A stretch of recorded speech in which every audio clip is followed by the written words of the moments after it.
Hey everyone, welcome back to another video. The fallout from the Douglas Murray appearance on Joe Rogan debating not only Joe, but even the comedian Dave Smith has been quite astounding. A lot of people have had their say about whether or not they believe Douglas won the debate versus whether Dave Smith won the debate. And the more you listen to the actual conversation, the more you actually take away from it. And the more you begin to understand Douglas's take, and then the more you begin to understand Dave's take. And I think a lot of people have sided, believe it or not, with Dave Smith. And there's also been a lot of people that have sided with Douglas. It's like divide of the internet, believe it or not. And I guess today what I want to do is I want to talk about what people have actually said, both on the right and on the left. Some very smart people, I guess you could say, people that I follow quite regularly, and I often look to what they have to say about certain subject matters. Someone like Seth Dillon, for example, who I think is a very intelligent man, and he's had quite a few things to say on this matter. We'll get into what he has to say in just a moment. But before we do, we'll have a look at what Saul Sudka has to say. So, whether or not you like Douglas Murray, I think everyone should watch the debate per se between him and Dave Smith. You may take a lot away from it. The last two videos that I made about this have merely only just scratched about 40 to 45 minutes of the whole conversation. Believe you me, there's a whole nother hour or 45 minutes to go in the conversation, and it's just incredible. The kind of things they end up talking about. They talk about the Israel and H word terror organization. Everyone knows who that I'm talking about there. The Israel conflict over in Gaza at the moment. And they bring up some very hard ideas. And I think everyone should take the time to listen or watch if you want. But Saul goes, Douglas Murray does what few men alive would dare. He calls out Joe Rogan in his own studio. He's done that. And I've shared a clip about him doing that yesterday. This clip, the one that I was referring to yesterday, outlines how the next few years may unfold on the American right. So bookmark the video that I made yesterday if you want, and watch it repeatedly, because you may actually take away some very important information, especially in the next couple of years, as Trump continues to be in office and as the right begins to grow even more. The American left was defeated by Trump because it was hijacked by brilliant Machiavellian gatekeepers at key nodes in media, politics, and academia. These actors sought to steer society in their direction, and they succeeded too well. The resulting pushback is what we see now. A similar process is unfolding on the right. But this time, the culprits are conspiracy theorists, audience-chasing grifters, comedians, and men who've had too many blows to the head or just too much blow. Yeah, well, that's also another video for another time, right? These people stand no chance against their peers on the left. So either people like Douglas Murray win this battle or brace the counter backlash. Because as fed up as normies were with the pronoun stuff, they will hate this even more. And if Murray's side loses, prepare for the return of woke and President AOC. Seems to go one side all the time, right? You go too far left, and then people on the right call out the far left for being too crazy. And then all of a sudden the far right takes over because people have had enough of the far left. So they end up going far right. And then the far right becomes the new normal, I guess you could say. And the far right is equally as crazy as the far left. You've got pronoun business, and then on the right, you've got conspiracy theorists, and people in the middle are looking at both of these and criticizing both. That's me at the moment. Even though I lean heavily conservative, I look at the world from the perspective of what the Bible says and what Jesus said. And if I see the world as it is currently, I see the world as being there's a lot of evil out there. And I look at what is considered right and what is considered wrong, and I find the truth. So someone else says, I think it's Elika Lebon, don't know who she is, but anyway, let me tell you why Douglas Murray is actually very right about this point he made on Joe Rogan. Yes, it's true that anyone can have an opinion on anything, but there is a difference between a low value opinion and a high value opinion, which I thought this was interesting.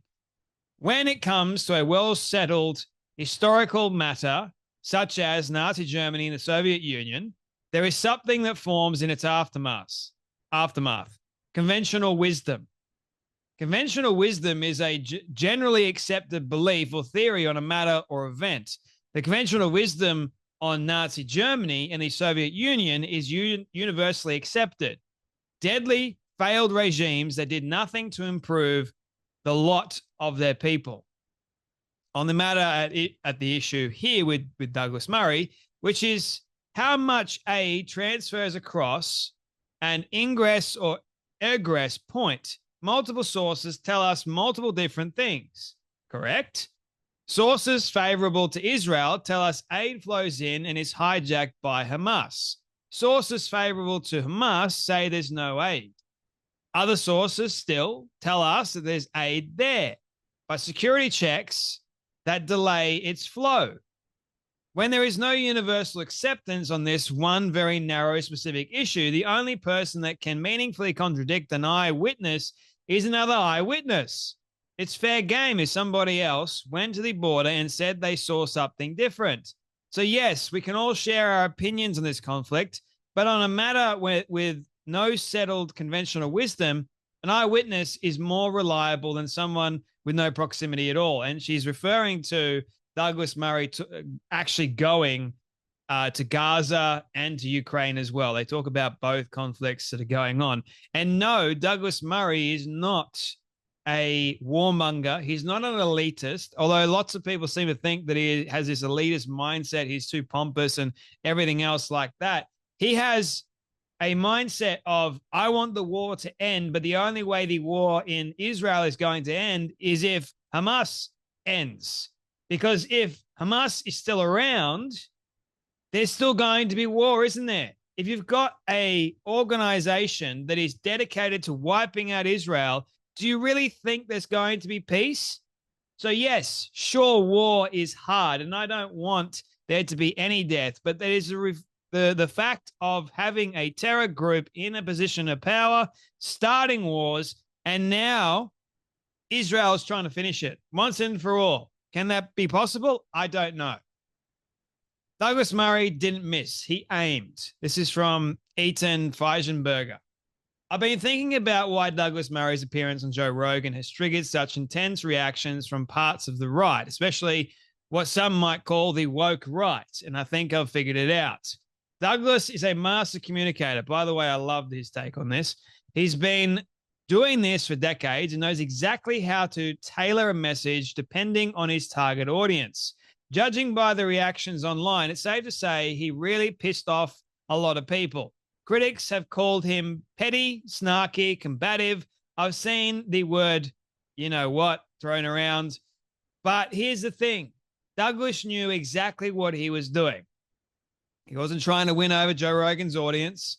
He was speaking to Rogan himself. Like many of us, Douglas is deeply alarmed by Rogan's growing list of fringe guests, Holocaust deniers, and Nazi sympathizers like Daryl Cooper and Ian Carroll, figures who become folk heroes to a conspiratorial online right. Instead of going toe-to-toe with every one of them, Douglas went to the source. So the man giving them a microphone, he confronted Rogan, not with outrage, but with precision. He wanted Joe to feel the weight of what he has been doing, to recognize the damage caused by legitimizing ahistorical, paranoid nonsense masquerading as just asking questions. He knew it would spark backlash. He knew it would alienate parts of the right, and he did it anyway. That takes a lot of courage, doesn't it? It takes a lot of bravery, but someone had to do it, and it was Douglas Murray that did it. Because even though it's a very hard thing to talk about, believe you me, it's a hard thing to talk about when it comes to this freedom of speech thing, and then you've got versing someone's opinion and saying, well, it's probably not a good idea to say this, You can definitely say it. We're not saying you can't say it, but is it a good idea to platform that person to millions of people and spread this particular idea to millions of people? Is that a good idea? Probably not, especially if they've got no idea what the hell they're talking about. That's what integrity looks like.